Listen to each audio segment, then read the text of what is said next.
If you are interested in any of my tutorial guides for Microsoft Flight Simulator, or simply interested in supporting the channel, consider joining me on Patreon. Patreon subscribers level tier 2 and above have access to all of my guides as well as any future guides that come down the road. Patreon link can be found in the description below. Hello everybody and welcome back to the channel, and today we are taking a look at the ROWSFIRE A107 overhead panel. We're going to start with the unboxing, but I want to stress guys that this video is in no particular order and more or less you're just hearing me talk. So let's get right into it. So starting with the unboxing experience, when this arrived at my door, I was honestly pretty excited but a little skeptical. $349 for this particular device is obviously not what you would call a nothing kind of expenditure, especially when you're building out home cockpit setups like we all are. The package is functional, nothing fancy, but everything arrived in perfect condition. Inside the box, you get the A107 panel itself, a 5-foot USB-A to USB-C cable, and some basic instructions. Now, the instructions are something that are very much so to be desired, but we'll talk about that later. Now, I've seen people complain about the ROWSFIRE and should include a proper stand. Instead, they used to include a generic laptop stand. In newer versions, the stand situation has improved, but it's still basically the same thing. It's the same thing that WinWing uses, WingFlex uses for theirs, where it's got the foldable stand that it just sort of sits on. However, it works very, very well. There's no sliding, no moving around, nothing like that on the device. The device stays exactly where it's supposed to be, even under the push of pressure. So, first impressions, this thing is really solid. Picking it up, you immediately feel the weight. It's about 2.5 pounds, give or take. The aluminum construction feels pretty nice, and it's a far cry from the plastic panels that we have certainly been used to. Even though the top portion of it is plastic with plastic buttons, it's to be expected given the design and what it's meant to do. The dimensions are pretty compact at about 10 inches by 8 inches, which is perfect if you are trying to put this like on your desk or something like that. The panel has a brushed metal finish that looks pretty sharp, and printed graphics are pretty crisp and nice to see as they are in pretty close relationship to the real A320. Now, the build quality, again, the aluminum alloy frame is generally well constructed. The switches have a nice static and tactile, satisfying tactile feel, but they're not mushy, they're not feeling cheap, but we're going to talk about some of the functionality of that here in just a minute when we get to that portion. The panel itself includes all of your essential A320 overhead functions, your fire test buttons, APU controls, fuel pumps, exterior lights, strobes, beacons, landing lights, etc. And your cabin lights, as well as seatbelts, no smoking. You guys can see it's got quite a bit on it. It even has the TCAS position, which is actually kind of a nice feature to have. TCAS is always one of those ones that, to be completely honest, I always forget to switch on when I'm getting ready to roll down the runway. Now, the not so good. We have similar complaints to others. Some users have reported that the switches can rotate or feel loose, which I have mentioned before on the A106, which I do not like. However, they are not the only developer that does that. I want to stress that. So it's definitely worth mentioning. But again, I want to stress they're not the only ones. So the backlight rotary switch is very sensitive. Sometimes you barely touch it and the brightness changes. And this is the same thing that I reported with the A106, which would have been nice to see addressed by now. So the larger issue with the backlighting is that you have that full encoder range, but when you only turn it about a quarter of the way from max over to the left, give it a quarter turn and the lights are completely dark. So you're not even given the full range of motion, which again, I mentioned in the A106, so I would have liked to have seen that addressed. The USB-C port is mounted on the side of it rather than behind it, which again, I would have liked to have seen that behind it. I think on the side of it sort of takes away a bit and makes it a bit more difficult. Not difficult, less aesthetically pleasing, I guess is the best way to put that. And then I can see it in certain situations, like if you were mounting this onto like an overhead or something like that, that would probably be kind of something that would actually be nice in that particular situation. But if you want to have it on your desk, having that cable running down the side might be, like I said, a bit of an eyesore. However, speaking to the mounting options, it does have a full 100 by 100 VESA mounting option, so you can use a VESA mount like you would with your monitor if you wanted to mount it to something like that as well, which that is pretty slick. I do like that they include the VESA mounting. That's a big one.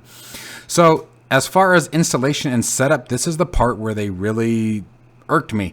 And I told them about this in the A106. I mentioned it in my A106 review video, and it still has not been addressed. They use a QR code in order to send you to a Google Drive. Well, that doesn't work particularly well, given the fact that most people who are going to be using a QR code are going to likely be using their cell phone or something similar. You're not going to want to download those particular softwares onto or instructions onto your cell phone, as they are configuration files for Mobiflight as well as the FSUI PC7 installer. Not going to do you a whole lot of good from a mobile device. So what I ended up having to do was use my mobile device to get to the QR code, copy the link, and then email the link to myself in order to get the files downloaded onto my PC. So I was not impressed with that. I mentioned that before. It would have been nice to see that job addressed. They really need to get rid of the QR code. It does not work for what they're trying to do. Most people do not have a camera set up on their computer that can take use of a QR code. So it would really be nice to just see them include a link in their stuff to handle that. But bringing us to that, FSUI PC7 and Mobiflight are required, which again, I'm not crazy about. It would be nice to see them develop their own plugin for this, or have a different means of being able to operate where you don't need two separate softwares in order for this thing to function correctly. Then you have the configuration files. They have two configuration files. This aircraft supports, or this product supports multiple aircraft. The A320 from AnyBuilds, as well, or excuse me, no, the Phoenix A320, the fly-by-wire A320, and partially the AnyBuilds A350. But the problem is for the two A320 series is that there's two of each. So the issue is that there's nowhere in their documentation does it tell you which one to select. They have a version 1 and a version 2, and I'm assuming that's referencing the overhead panel itself, but nowhere on the overhead panel or on my particular package did it tell me which version I had. So it took a little bit of trial and error to find the one that worked. The final pain point that I did not enjoy about this is once I got everything installed, I picked a configuration file, it took a couple tries to get all of the buttons to match what the sim is. Now, I don't know that that's necessarily their fault. Obviously, as we pull everything out of the box, you're going to push buttons, you're going to turn knobs, you're going to switch everything out, and that can obviously cause a problem. And so it did take a second to get the button states to match what they were in the sim, but once I did that, everything started working flawlessly. So I do want to stress that yes, there was a bit of a pain getting it to up and run and getting it to sync with the sim because of the button positions. That is also because the buttons actually stay recessed. So when you push a button in, it stays in, and then you have to push it again to release it as you would in the real aircraft. So if those positions were out of sync, say they were pushed in on your physical device but not pushed on the aircraft or vice versa, then you had to wait until that could reset itself and match what was in the aircraft, because due to Mobiflight is actually matching that particular state position. But if they're out of sync, the aircraft versus the physical device, well, then you're going to have to toggle it twice until you actually see the behavior that you're looking for. So that's to be expected to some extent, so I'm not going to hold that against them. So now, putting all of those things aside, got your buttons synced up, we got the right profile selected, the thing worked absolutely flawlessly, minus the overhead brightness panel. That is the only thing that I absolutely cannot let go of, the brightness knob, but put everything else into it, and it was a fantastic experience from that point on. I did take a full flight from Tucson to Phoenix in the fly-by-wire A320NX using it, and it was absolutely a ton of fun. It's really cool seeing all the lighting and the backlighting matching, having the ADIRS accessibility, landing lights, and all of your exterior lighting, ready at the roll. APU, there's just something fun about starting it when you actually have a physical push button like this where you can just activate it as you would in the real aircraft.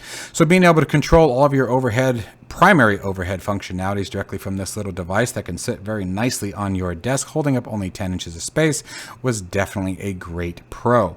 This thing has a lot of pros to it. I do not want this to be one big negative bash. It's just I wanted to get the negatives out first. The experience once using it, again, I cannot stress enough, was a ton of fun. But is it worth $349 US? Now, before anyone goes and loses their mind over the $349, unfortunately, if you start looking around at other products that are similar, that's just the price points of where things are nowadays. I will absolutely be the first to say that flight sim experience has become an extremely expensive hobby. And again, what in the world isn't expensive right now? So why wouldn't flight sim follow suit? It's just the nature of where we're at. I think it's a lot of things is the economy, and then with smaller companies, it is harder for them to mass produce these items, and it does cost more, so you need to remember that as well. Smaller companies are more fun to support. They tend to think outside the box. They tend to drive in a bit deeper, but they pay quite a bit more than the larger companies do for the products that make it. That's just standard business operations 101. We all know how that works. So there's some balance, right? I do think it is still a bit on the high side for the price, but factoring in everything else, it may not be as high as we think. And again, I absolutely urge you to look into other competitors to see what their price ranges are before we all, lose our tops over the price of particular items, no matter what it is that you're shopping for. But price is definitely something to be discussed.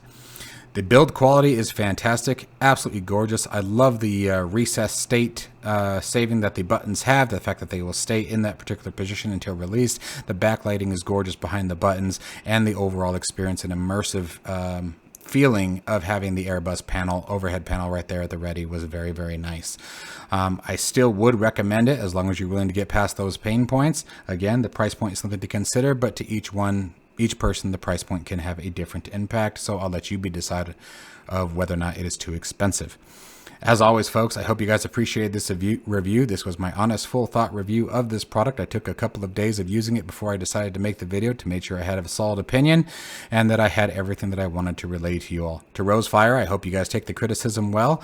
I still think you have an absolutely wonderful product. I do not want to take away from that as all, and I hope that this helps you build further onto the product to make it even better. As always, folks, stay safe and healthy, and I shall see you in the next one. Take care.